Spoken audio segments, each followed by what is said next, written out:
এই ধরনের গুরুত্বপূর্ণ টেক আপডেটগুলো আপনাদের সাথে শেয়ার না করতে পারলে আমার ঠিক পেটের ভাত হজম হয় না। আর আমি জানি আপনারাও একইভাবে ওয়েট করে থাকেন এই ধরনের গুরুত্বপূর্ণ টেক আপডেটগুলো সবার আগে জেনে নেওয়ার জন্য।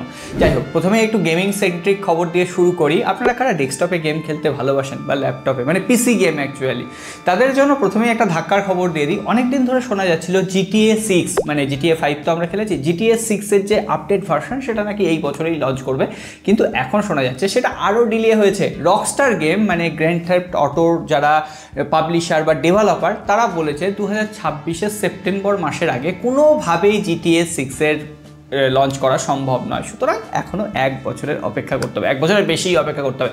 কিন্তু হ্যাঁ, সাবস্ক্রাইব আর লাইক করতে একটু অপেক্ষা করবেন না বস, লাইক কমে যাচ্ছে। আপনাদের আজকে এনার্জিটা দেখতে চাই, আর আপনারা এনার্জি দিলে আমাদেরও এনার্জি দেখবেন অটোমেটিক্যালি বেড়ে গেছে বস। আর হ্যাঁ, শেয়ার করে দেবেন টেক লাভার বন্ধুদের সাথে।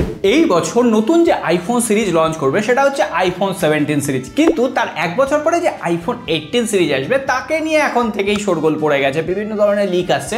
আজকে বলা হচ্ছে আইফোন 18 সিরিজে আমরা কোনো রকম ডায়নামিক আইল্যান্ড পাবো না। আইফোন 18 সিরিজের স্মার্টফোনগুলোই আমরা অ্যান্ড্রয়েডের মতো একটা সাইড প্যানেলে পাঞ্চল পাবো। মেনলি এখন যে সমস্ত অ্যান্ড্রয়েড স্মার্টফোন আসছে সেখানে কিন্তু সেন্টার পাঞ্চল থাকছে, কিন্তু এটা সাইড প্যানেলের পাঞ্চল থাকবে। আর পাশাপাশি সেন্টারে একটা আন্ডার ডিসপ্লে ফেস আইডি ব্যবহার করা হবে, অর্থাৎ ফেস আইডিটাকে আলাদা রাখা হচ্ছে আর ক্যামেরা বাটনটাকে আলাদা রাখা হচ্ছে। এবার সেটা কিন্তু অ্যাপেল কতটা সঠিকভাবে করতে পারে বা আদৌ এটা লিক রিউমার এসছে, এখনই সেটা অ্যাপেল মানে আইফোন 18 সিরিজে দেবে না ভবিষ্যতের কোনো আইফোনে দেবে সেটা জানি, তবে আইফোন 18 সিরিজ ধরেই আমরা এগোতে পারি। আপনারা যারা এই মাসে একদম কম পয়সায় ফ্ল্যাগশিপ কিলার মানে গেমিং সেন্ট্রিক ডিভাইস কিনতে চাইছেন তাদের জন্য অন্যতম সেরা অপশন হতে চলেছে IQ Neo 10। আর এখানে যা স্পেসিফিকেশন রয়েছে না, দামটা বলছি তার আগে বলে দিই। Qualcomm Snapdragon 8s Gen 4 processor রয়েছে এবং সেটার AnTuTu বলছে প্রায় 15 লাখ 16 লাখের উপরে চলে আসবে। আর তার পাশাপাশি 6.78 ইঞ্চের 120 হার্টজের OLED ডিসপ্লে, 50+8 মেগাপিক্সেলের রেয়ার ক্যামেরা, 7000 মিলিঅ্যাম্পিয়ার ব্যাটারি, 120 ওয়াটের চার্জার। এই ফুল স্পেসিফিকেশন দিয়ে মোটামুটি 32 বা 30 হাজার রুপিতে বিভিন্ন অফার পিরিয়ড কাজে লাগিয়ে এই স্মার্টফোনটাকে পাওয়া যাবে। আর এই স্মার্টফোনটা সরাসরি কম্পিট করবে পোকো F7 এর সাথে, অর্থাৎ 30,000-এ যারা স্মার্টফোন কিনবেন বলে ভাবছেন, powerful device, gaming centric device, wait করে যান বস। এবার স্যামসাংয়ের বেশ কিছু গুরুত্বপূর্ণ আপডেট দিয়ে দিই। স্যামসাং কিছুদিন আগে 4-5 দিন আগে স্যামসাংয়ের S23 সিরিজের One UI 7 এর আপডেট রোল আউট করেছিল, কিন্তু অনেক ইউজার রিপোর্ট করছে সেই আপডেট করার পর থেকে ব্যাটারি ড্রেন নাকি অনেকটা বেড়ে গেছে, একটু স্মার্টফোন ওভারহিট হচ্ছে। সো অবশ্যই যারা এখনও আপডেট করেননি তারা ওয়েট করে যান, আর যারা আপডেট করে ফেলেছেন তারা বলবো একটু ওয়েট করুন, পরবর্তী আপডেটে অবশ্যই প্রবলেমটা হয়তো সলভ হতে পারে। আর এমনটাও হতে পারে, এটা মনের ভুলও অনেক সময় আমাদের হয়, কারণ স্মার্টফোনটা তো 1 থেকে 1.5 বছর আমরা ইউজ করছি, তারপরে ব্যাটারিটার লংজিভিটি আস্তে আস্তে কমতে পারে। তো দেখুন কতটা স্ক্রিন অন টাইম দিচ্ছে, অন্যদের সাথে ভ্যারি করুন। আর এই জন্য বলি, এই ধরনের আপডেট সবার আগে পাওয়ার জন্য সাবস্ক্রাইব করে ঘন্টিটা, আপনারা অনেকে ঘন্টি বাজাননি বস, ঘন্টিটা বাজিয়ে দেবেন, দেখবেন এই আপডেটগুলো, তাহলে আপনি বেঁচে যেতেন। আর স্যামসাংয়ের যে S26 সিরিজ আসবে তার খবর এখন থেকেই আসা শুরু হয়ে গেছে।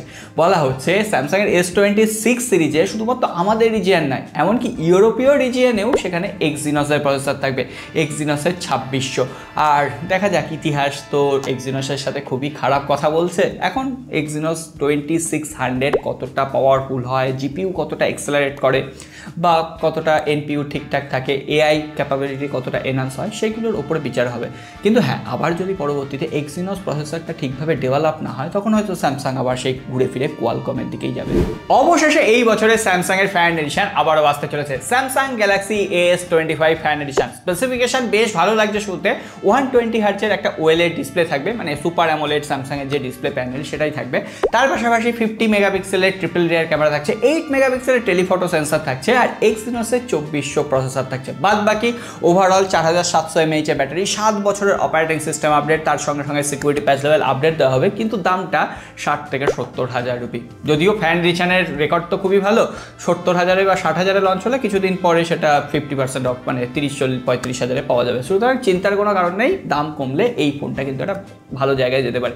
আর স্যামসাং কিন্তু অলরেডি তার ফ্লিপ এবং ফোল্ড 7 সিরিজকে নিয়ে কাজকর্ম করা শুরু করে দিয়েছে। ফ্লিপ সিরিজ মানে ফ্লিপ 7 যে ফোনটা, সেখানে শোনা যাচ্ছে প্রায় 4500 mAh ব্যাটারি থাকতে পারে, ডুয়েল সেল ব্যাটারি থাকবে, অর্থাৎ দুটো ব্যাটারি থাকবে, আর 45 ওয়াটের কিন্তু ফাস্ট চার্জিং ক্যাপাসিটি থাকতে পারে। আর ফোল্ডের ক্ষেত্রে এখনও পর্যন্ত ব্যাটারি কত হবে জানি, তবে হতে পারে 5000 মিলি অ্যাম্পিয়ারের ব্যাটারি হতে পারে, আর সেখানেও কিন্তু 45 ওয়াটের চার্জার থাকবে।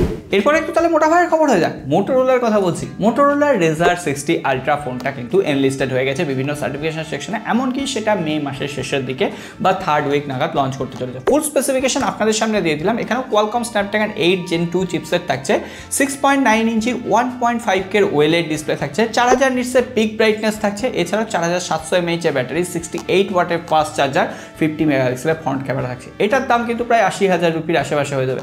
আর মোটোরোলা 860 সিরিজ হবে লঞ্চ করলো না, চাইনিজ মার্কেটে 870 ফোনটা কেমন দেখতে হবে তার ফার্স্ট লুক লিক হয়ে গেছে, মোটামুটি একই রকম দেখতে লাগছে। তবে হ্যাঁ, 870 এত তাড়াতাড়ি লঞ্চ হওয়ার কোনো রকম সম্ভাবনা নেই, লঞ্চ হতে দেরি আছে।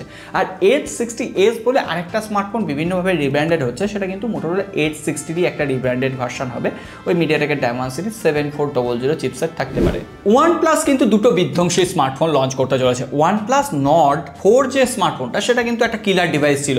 যতই আমরা OnePlus-এর green line issue, OnePlus blast যে হচ্ছিল ফোনগুলো, সেগুলো নিয়ে হাসি ঠাট্টা করি না কেন, Nord 4 যথেষ্ট ভ্যালু ফর মানি ডিভাইস ছিল। এবার তার Nord 5 আসতে চলেছে, যদিও এখনও স্পেসিফিকেশন ক্লিয়ার হয়নি, যখন ক্লিয়ার হবে জানিয়ে দেবো, কিন্তু দেখতে অনেকটাই একই রকম থাকবে, পেছনের দিকে মেটাল ফ্রেম থাকতে পারে, মানে মেটাল বডি। আর Nord C5 যে স্মার্টফোনটা, সেটাই শোনা যাচ্ছে মিডিয়াটেকের ডায়মন্ডসিটি 8350 চিপসেট থাকবে, 7100 mAh এর ব্যাটারি থাকছে, আর পাশাপাশি 100 ওয়াটের ফাস্ট চার্জিং টেকনোলজি থাকবে। আর ওভারঅল ওপো আর OnePlus তো এখন একই কোম্পানি, দুটোই ভালো কাজ করছে, আর আমরাও কিন্তু ফার্স্ট একটু ভালোই কাজ করছি। এবার আপনারা অ্যাপ্রিসিয়েট করবেন। যাই হোক, আজকের কথা বলছি না, সকালে ভালো থাকবেন, সুস্থ থাকবেন, দেখাবে আগামী পর্বে।